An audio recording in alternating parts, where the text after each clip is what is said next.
Hello everyone, मेरा नाम प्रशांत है और मैं आज आपको इस वीडियो में 12वीं क्लास के सबसे इम्पोर्टेंट टॉपिक के बारे में बताऊंगा, जिसका नाम है लंबे और तथा सीधे धारावाहिक चालक तार के कारण विद्युत क्षेत्र, magnetic field due to the long and stretch carrying conductor. इसमें सबसे पहले बात करते हैं हम एक परिमित लंबाई का है, मतलब एक इन्फिनिटी लंबाई का एक तार है, उसके बारे में बात करते हैं हम, जिस पर हम इलेक्ट्रिक फील्ड निकालते हैं। सबसे पहले मैं डायग्राम बताता हूँ, डायग्राम से आपको समझ में आएगा कि हम क्या कर रहे हैं। सबसे पहले ये मान लेते हैं कि ये कोई तार है जिसकी लंबाई क्या है, इन्फिनिटिव है, हमें पता नहीं है, बट हम इसका एक छोर बुलाते हैं, ये आपका एक्स छोर है, ये इसका वाई छोर है, ठीक है। और हमें इस पार्टिकल पी पर हमें इसकी क्या निकालना है, इलेक्ट्रिक फील्ड की तीव्रता निकालनी है हमें, ठीक है। तो इससे ये टारगेट से जो ये इस तार से इसकी जो टारगेट की जो दूरी है वो आपकी क्या है, आर है। क्या है, डी मान लेते हैं, आर ऊपर वाले ले लेंगे तो इसको मान लेते हैं डी मान लेते हैं, ठीक है। और यहाँ से इसकी दूरी एक ऐसे कर लेते हैं और एक इसको इससे मिला देते हैं, ठीक है। अब हम इसमें एक अल्पांश लेते हैं, यानी कि हमें पूरी लंबाई पता नहीं है तो हमें क्या लेते हैं, इससे एक अल्पांश लेते हैं। इस अल्पांश को हम लेते हैं, ये ए है, ये बी है, जो इसकी जो लेंथ है वो आपकी क्या है, इसकी लेंथ है आपकी डी एल एल लेंथ है। और यहाँ से इस पार्टिकल जो टारगेट पार्टिकल है उसकी दूरी है आपकी क्या है, आर। क्या है, आर, ठीक है बच्चों।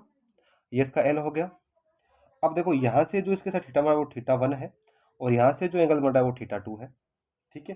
तो ये कितना हो जाएगा, ये थीटा है तो ये वाली एंगल कितना हो जाएगा आपका, ये भी शीर्षा भूमि कौन से कितना हो जाएगा, थीटा टू हो जाएगा, या इसको थीटा ही ले लो आप, ऐसा करो, क्या मान लो, थीटा मान लो इसको, ठीक है।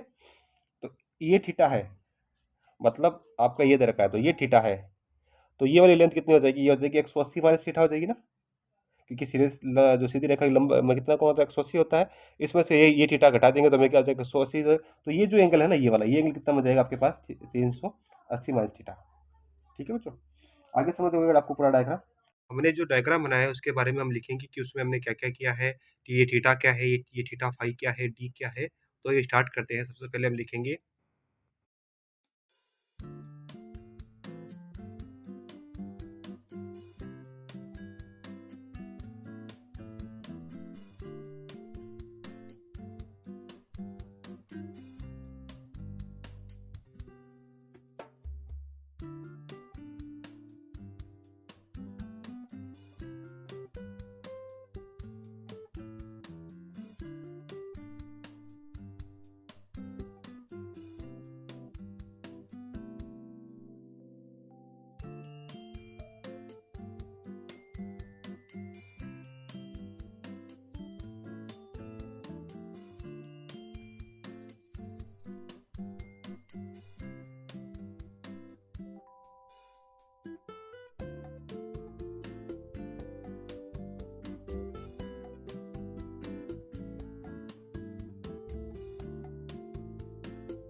अब हम बात करते हैं, डायग्राम में वापस आते हैं, होते हैं त्रिभुज ओ ए पी में कोट 180 माइनस थीटा ये निकालते हैं। वो क्या होता है, आधार बट्टा लंब होता है। ये क्या होता है, कोस कोट 180 माइनस थीटा क्या होता है, माइनस का cot theta L upon D. यहाँ से हम क्या निकालते हैं, एल की वैल्यू निकालते हैं, तो ये क्या आ जाएगी आपके पास, एल की वैल्यू माइनस का आ जाएगा डी। कोस के सापेक्ष क्या करते हैं हम, अवकलन,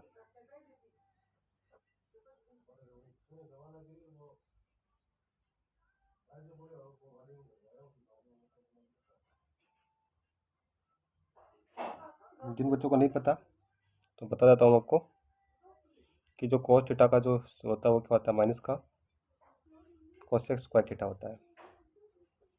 तो ये मैंने यहाँ अप्लाई किया है।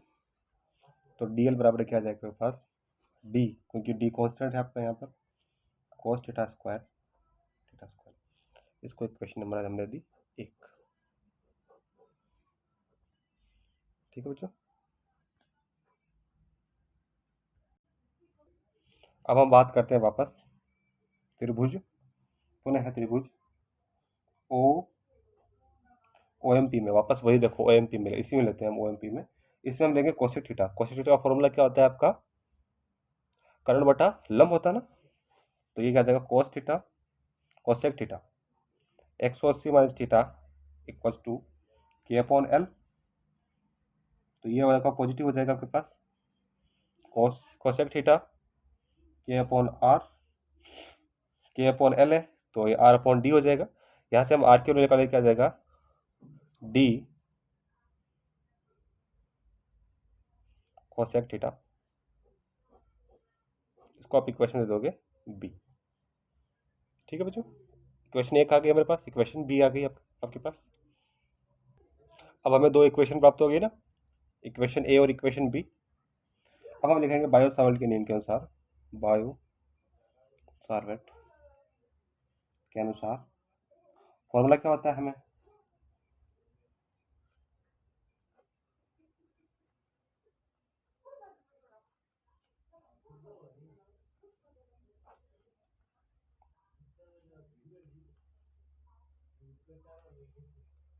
इसमें इक्वेशन सभी को हम क्या करेंगे, फिल करते हैं। समीकरण 1 और 2 को किस में रखते हैं, समीकरण 1 2 को समीकरण 3 में रखने पर तो कितनी हो जाएगी आपके पास,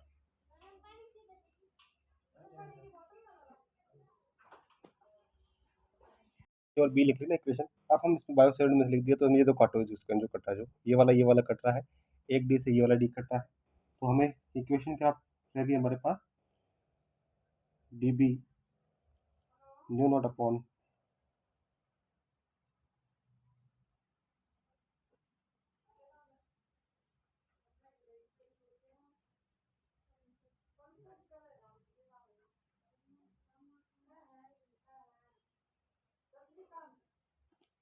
ठीक है, ये हो जाएगा आपके पास, क्योंकि और कट गया ना ये वाला, देखो एक टर्म नीचे वाली रहेगी, साइन थीटा रहेगी। अब हम क्या करते हैं, इसका संपूर्ण के लिए निकालते हैं। ये तो हमें एक का पता था ना, अब हमें ये उस अल्पांश के लिए आ गया था, अल्पांश लिखा था हमने। अब हम बात करते हैं पूरे तार के लिए बात करते हैं, तो हम क्या करेंगे, इसका इंटीग्रेशन करेंगे। ये इंटीग्रेशन करेंगे आप, ये इंटीग्रेशन कहाँ से कहाँ तक होगा, थीटा 1 से लेकर थीटा 2 के बीच में होगा, न्यू नॉट अपॉन 4 पाई। ठीक है, इसमें से जो बाहर निकाल दो जो, ठीक है, कांस्टेंट वैल्यू उनको कांस्टेंट रख दिया, और जिन पर अपना आपका इंटीग्रेशन अप्लाई होगा, जो समाकलन अप्लाई होगा, उसको रख दो। कोस का क्या होता है, माइनस होता है ना, तो ये आ जाएगा आपके पास। अब हम क्या करते हैं, ये आ गया ना आपके पास। साइन का क्या होता है आपका, कुछ बच्चे नहीं जानते, मैं बता देता हूँ कि जो साइन थीटा का जो इंटीग्रेशन होता है वो कहता है माइनस का कॉस थीटा होता है। तो ये आगे हमने लिमिट रख दी, तो वैल्यू पुट अप करो यहाँ पर। तो बी बराबर आपके पास क्या आ जाएगा,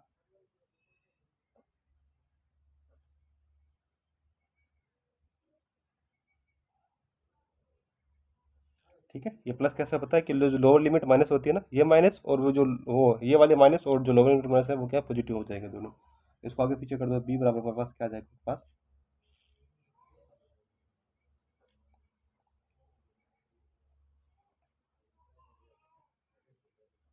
cos 2। अब हम जानते हैं थीटा ये है वो क्या है,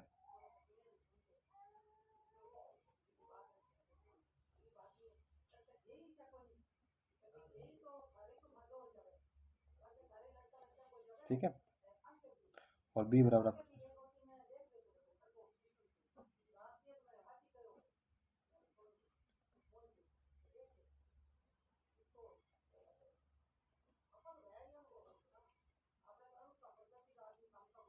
ठीक है।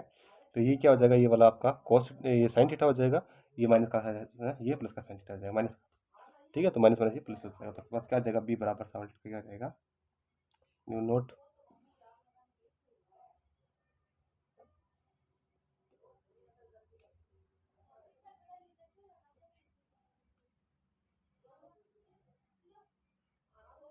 तो उसमें क्या होता है, उसमें तो आपका क्या होता है, पॉजिटिव नेगेटिव होता है, इसमें आपका पॉजिटिव होता है। ठीक है, ये पॉजिटिव है और इसमें आपका नेगेटिव था। ठीक है बच्चों, तो ये होता है पावर सॉल्व का नियम। अब इसमें अलग अलग केस लगेंगे, वो आपको बताता हूँ मैं कौन कौन से केस लगेंगे।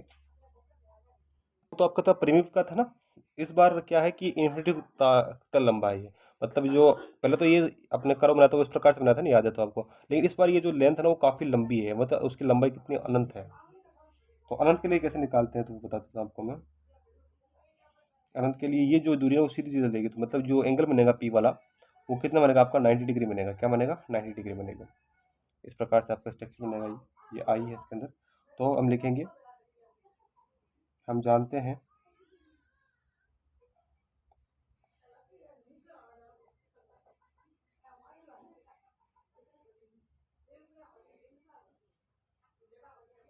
ठीक है। अब इसमें वैल्यू रखो साइन थीटा की, तो साइन थीटा वैल्यू कितनी होगी, ये पाई बाई 2 हो जाएगा ना, तो वैल्यू रखो तो क्या आ जाएगा, बी बराबर,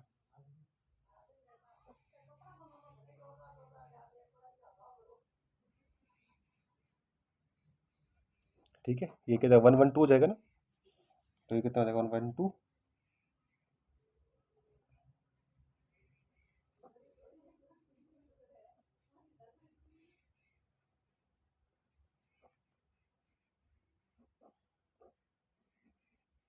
तो ये हो जाएगा आपका अनंत के लिए।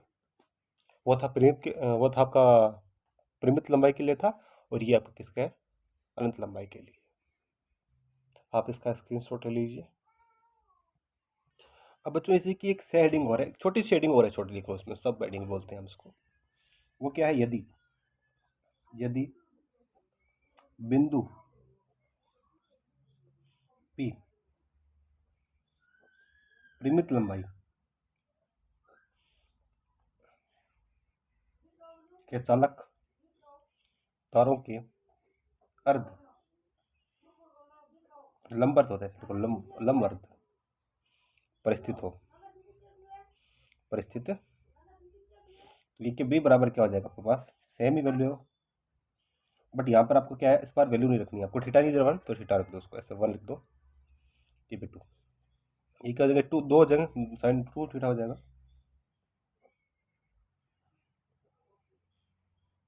टू साइन एक से ये कट जाएगा, तो बी बराबर क्या आ जाएगा,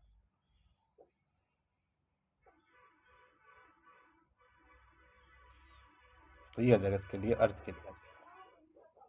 ये आपको आगे बहुत काम आएगा, ये जब मैं आपको साइक्लोट्रॉन बताऊंगा ना उसमें ये वाली इक्वेशन करके काम आएगी। ठीक है, याद रखना, ये यहाँ पे क्या लिखा हुआ है, ये लिखा है, वापस लिख देता हूँ आपको मैं, लंब अर्थ, लंब है उसके बाद अर्थ है। ठीक है बच्चों, इसमें अब तीसरा केस भी ले लेते हैं।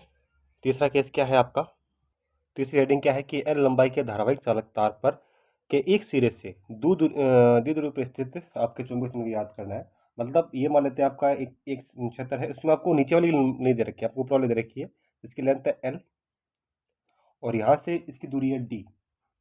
उस पर आपको क्या निकालना है, इलेक्ट्रिक आपका मैग्नेटिक फील्ड निकालना है।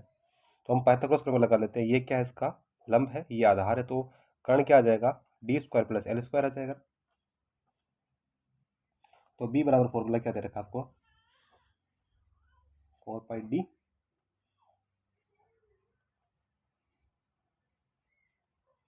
साइन वन और sign to.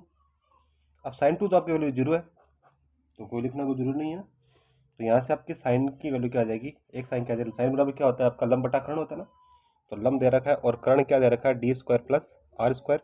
Value put up करते हैं इसमें, तो बी बराबर क्या आ जाएगा, mu naught I upon 4 pi D sine Y, sine phi की वैल्यू दो, तो बी बराबर आपके पास क्या हो जाएगा, ये जीरो है तो नीचे वाला नहीं है ना, ये वाला, ये नीचे वाला जीरो है, तो ये क्या देगा, B mu naught 4 pi D L upon L square plus D square. ठीक है बच्चों, तो ये होती है एल लंबाई की तार के लिए निकालना है, जैसे दूरी कितनी दूरी है, 8 दूरी स्थित है। ठीक है, आप इसका स्क्रीनशॉट लीजिए। अगर वीडियो समझ में नहीं आया तो एक बार इस वीडियो को वापस देखिए, काफ़ी इंपॉर्टेंट टॉपिक है और बहुत बार एग्ज़ाम में पूछा जा चुका है।